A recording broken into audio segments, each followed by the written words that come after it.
नवंबर की शाम दिल्ली में लाल किला मेट्रो स्टेशन के गेट नंबर 1 के पास खड़ी एक कार में हुए धमाके में कम से कम 9 लोगों की मौत हो गई है और कई जख्मी हैं जो अभी भी इलाजरत हैं। इस धमाके के बाद जम्मू कश्मीर पुलिस ने हरियाणा और उत्तर प्रदेश में कई जगह छापेमार कार्रवाई कर कुछ लोगों को गिरफ्तार और कुछ को हिरासत में लिया है। गिरफ्तार लोगों में 3 डॉक्टर भी शामिल हैं और एक महिला डॉक्टर शामिल है। फरीदाबाद पुलिस कमिश्नर सत्येंद्र कुमार गुप्ता के अनुसार ये 15 दिनों के संयुक्त अभियान का नतीजा है जो अभी भी जारी है। हालांकि पुलिस ने अब तक इन गिरफ्तारियों को सीधे दिल्ली कार धमाके से नहीं जोड़ा है, इसकी जांच अभी तक जारी है। मामले की जांच एनआईए को सौंप दी गई है। जम्मू कश्मीर पुलिस की कार्रवाई मंगलवार को भी जारी रही और पुलिस टीम ने फरीदाबाद में पकड़े गए आरोपियों के कार्यस्थल पर पूछताछ की और सहारनपुर और लखनऊ में तलाशी अभियान चलाया। फरीदाबाद पुलिस के अनुसार अल फलाह यूनिवर्सिटी और आसपास के क्षेत्रों में करीब 800 पुलिसकर्मी तलाशी में शामिल हैं। हालांकि अभी तक किसी नई गिरफ्तारी की पुष्टि नहीं हुई है। धमाके से ठीक पहले जम्मू कश्मीर पुलिस ने 7 लोगों को हिरासत में लिया था जिन्हें जैश-ए-मोहम्मद और अंसार गजवत उल हिंद जैसे प्रतिबंधित संगठनों से जुड़ा पाया गया। परिवारों ने इन आरोपों को हालांकि झुठला दिया है। सुरक्षा एजेंसियां अब गिरफ्तार डॉक्टर उमर नबी, जो इस कार हादसे में फिदायीन बताया जा रहा है, डॉक्टर आदिल अहमद राथर, डॉक्टर मुजम्मिल शकील के बीच संभावित नेटवर्क की जांच कर रही है। पुलवामा निवासी 34 वर्षीय डॉक्टर उमर नबी को दिल्ली धमाके का मुख्य संदिग्ध बताया जा रहा है। जांचकर्ताओं के अनुसार वही सफेद Hyundai i20 कार चला रहा था जो धमाके में उड़ गई। बताया ये जा रहा है कि इस कार और फरीदाबाद में हाल ही में पकड़े गए आतंकी मॉड्यूल के बीच कड़ी जुड़ रही है, जहां से पुलिस ने विस्फोटक सामग्री बरामद की थी। हालांकि उमर के परिवार ने उन्हें निर्दोष बताया और कहा कि वो कई महीनों से अपने काम में ही व्यस्त था। पुलिस ने उनके पिता और परिवार के अन्य सदस्यों को भी पूछताछ के लिए हिरासत में ले लिया है। वहीं सहारनपुर से गिरफ्तार किए गए डॉक्टर आदिल अहमद राथर के खिलाफ आरोप है कि उसने जैश-ए-मोहम्मद के समर्थन में पर्चे चस्पा किए थे श्रीनगर में। वो जम्मू कश्मीर के अनंतनाग का रहने वाला है और पिछले 3 साल से सहारनपुर में रह रहा था। उसे 7 नवंबर को अंबाला रोड स्थित फेमस हॉस्पिटल से गिरफ्तार किया गया। सीसीटीवी फुटेज में उसे पोस्टर लगाते देखा गया था। पुलिस के अनुसार उसने अनंतनाग के सरकारी मेडिकल कॉलेज में वरिष्ठ रेजिडेंट डॉक्टर के रूप में भी काम किया था और अक्टूबर 2024 में छुट्टी पर गया था। अनंतनाग के जीएमसी से उसके लॉकर से एक राइफल भी बरामद हुई थी। हाल ही में सहारनपुर के फेमस मेडिकेयर हॉस्पिटल में उसने कार्य किया, जहां से गिरफ्तारी के बाद उसकी नेम प्लेट को हटा दिया गया। अस्पताल प्रशासन ने उसकी सेवाएं समाप्त कर दी थी। वहीं डॉक्टर आदिल की शादी 4 अक्टूबर 2025 को हुई थी। वो मानकमऊ इलाके में किराए पर रहता था और ज्यादातर समय अस्पताल और घर तक ही सीमित रहता था। उसके सहकर्मियों ने बताया कि वो बहुत जानकार और शांत स्वभाव का था। निजी संपर्क बहुत ही सीमित था। हरियाणा के धौज में अल फलाह यूनिवर्सिटी में पढ़ाने वाले डॉक्टर मुजम्मिल शकील को भी पुलिस ने गिरफ्तार किया है। पुलिस के अनुसार उसके किराए के मकान से क्लाशनकोव राइफल, पिस्टल, टाइमर और 360 किलो ज्वलनशील पदार्थ बरामद हुआ है, जो अमोनियम नाइट्रेट बताया जा रहा है। फरीदाबाद पुलिस कमिश्नर ने यह बताया कि ये आरडीएक्स नहीं था। मुजम्मिल की गिरफ्तारी 30 अक्टूबर को हुई थी। उसकी मां ने कहा कि पुलिस ने उसे मिलने नहीं दिया और उन्हें किसी तरह की जानकारी नहीं दी जा रही है।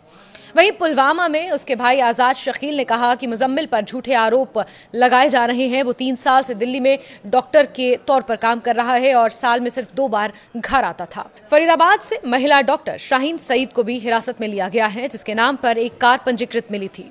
पुलिस के अनुसार ये कार मुजम्मिल से जुड़ी थी। शाहीन लखनऊ के खंडारी बाजार क्षेत्र की रहने वाली है। उसके पिता सईद अहमद अंसारी ने बताया कि शाहीन ने इलाहाबाद मेडिकल कॉलेज से MBBS और MD किया है। उसने कहा कि पुलिस ने अब तक उनसे कोई संपर्क नहीं साधा है और उन्हें अपनी बेटी के खिलाफ आरोपों पर विश्वास नहीं है। शाहीन के परिवार के कई ठिकानों पर उत्तर प्रदेश ATS और जम्मू कश्मीर पुलिस ने तलाशी भी ली है। स्थानीय लोगों के अनुसार शाहीन कई सालों से लखनऊ में नहीं रहती थी और उसका परिवार से भी सीमित संपर्क था। जम्मू कश्मीर पुलिस ने दावा किया है कि ये मॉड्यूल कश्मीर के बाहर सक्रिय होकर युवाओं को भड़काने और आतंकी गतिविधियों के लिए सामग्री जुटाने में लगा था। छापों के दौरान बरामद डिजिटल उपकरणों और रिकॉर्ड से यह साबित हुआ है कि ये लोग प्रतिबंधित संगठनों की विचारधारा का प्रसार कर रहे थे। सभी आरोपियों पर UAPA की धाराओं के तहत मामला दर्ज कर लिया गया है। फरीदाबाद, सहारनपुर, लखनऊ और पुलवामा में पुलिस की टीमें अब भी पूछताछ में जुटी हुई हैं। तलाशी अभियान अभी भी जारी है। दिल्ली धमाके से पहले इन तीनों डॉक्टरों की गतिविधियों की निगरानी में कई राज्यों की एजेंसियां शामिल थीं। शुरुआती जांच में ये संभावना जताई जा रही है कि इनका नेटवर्क जैश ए मोहम्मद और अंसार गजवतुल हिंद से जुड़ा हुआ है। हालांकि किसी की आधिकारिक गिरफ्तारी की पुष्टि फिलहाल नहीं हुई है। वहीं प्रधानमंत्री नरेंद्र मोदी ने भूटान दौरे के दौरान कहा कि धमाके की साजिश रचने वालों को बख्शा नहीं जाएगा और सभी दोषियों को सख्त सजा मिलेगी। कांग्रेस ने इस घटना पर सरकार को घेरा है। पार्टी प्रवक्ता सुप्रिया श्रीनेत ने कहा कि राष्ट्र की राजधानी में हुए धमाके में 9 लोग मारे गए हैं और 24 लोग अभी भी इलाजरत हैं और फरीदाबाद में 360 किलो विस्फोटक पकड़ा गया। ये वहां तक पहुंचा कैसे, कितनी बड़ी अनहोनी हो सकती थी, ये आरोप लगाए जा रहे हैं। इस तरह दिल्ली ब्लास्ट की जांच अब कई राज्यों तक फैल चुकी है। जम्मू, कश्मीर, हरियाणा, उत्तर प्रदेश और दिल्ली की एजेंसियां इस पूरे नेटवर्क की जड़ों को खंगालने में जुटी हैं। एनआईए की टीम इस पूरे धमाके की जांच कर रही है। एनआईए के संभालने के बाद अब जांच का दायरा और ज्यादा बढ़ गया है। एनआईए के संभालने के बाद अब जांच का फोकस इस बात पर है कि डॉक्टर उमर अदील मुजम्मिल और शाहीन सईद के बीच कितना गहरा तालमेल था और क्या वो किसी बड़े आतंकी नेटवर्क का हिस्सा थे या फिर कुछ और लोगों को भी अपनी तरह रेडिकलाइज करके इस आतंकी साजिश का हिस्सा बनाना चाहते थे।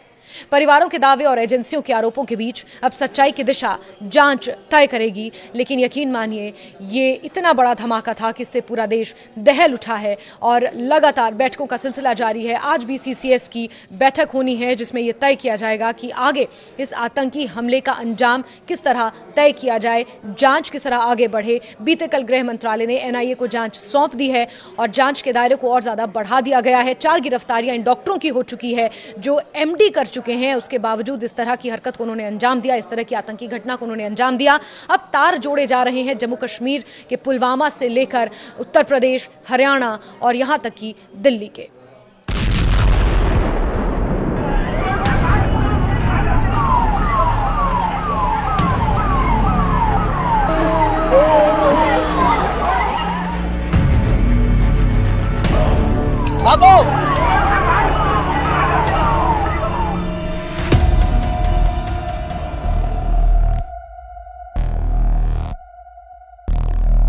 एंटी टेरर मॉड्यूल पे काम करते हुए हमारी दोनों की जॉइंट टीम ने यहाँ पे जो है काम किया, जिसके अंदर एक एक्यूज को पहले यहाँ से पकड़ा गया था जिसका नाम है डॉक्टर मुजम्मिल, और इस पे आगे कार्रवाई करते हुए जो है कल जो है रेड्स की गई और जिसमें रेड्स के दौरान यहाँ पे लगभग 360 kg के आसपास इन्फ्लेमेबल मटेरियल है जो कि संभावित अमोनियम नाइट्रेट है। मैं क्लियर करना चाहूँगा कि इट इज़ नॉट RDX।